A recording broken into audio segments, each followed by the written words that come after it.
श्री परमात्मने नमः।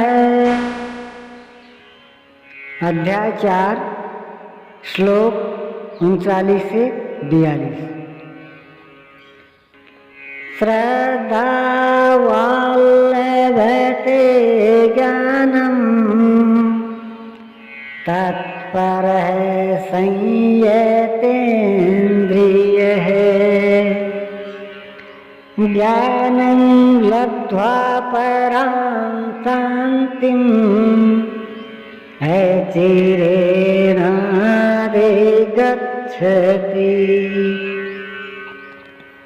श्रद्धावान तत्पर तथा संयतेन्द्रिय पुरुष ही ज्ञान प्राप्त कर पाता है।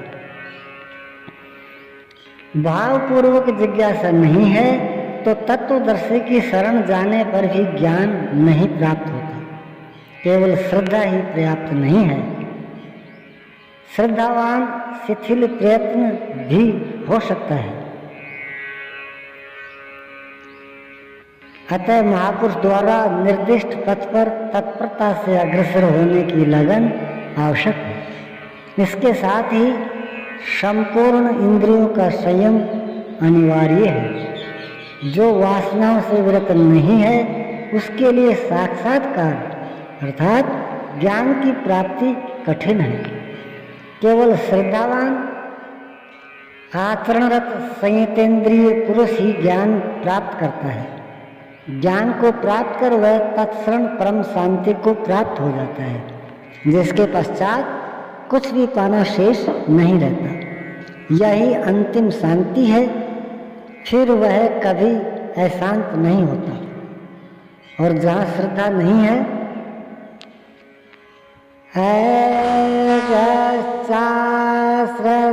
श्रद्धानस्य संशयात्मा विनश्यति। नायं लोकोऽस्ति न परो सुखं संशयात्मनः।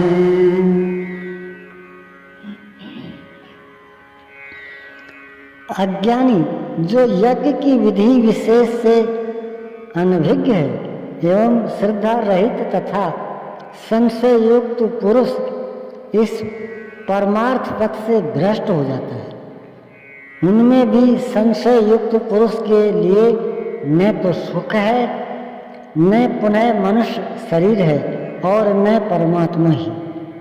अतः तत्वदर्शी महापुरुष के पास जाकर इस पथ के संशयों का निवारण कर लेना चाहिए, अन्यथा वे वस्तु का परिचय कभी नहीं पाएंगे। फिर पाता कौन है?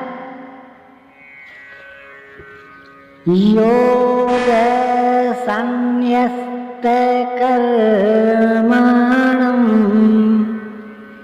ज्ञान संच्छिन्न संशयम् आत्मैवन्तं न कर्माणि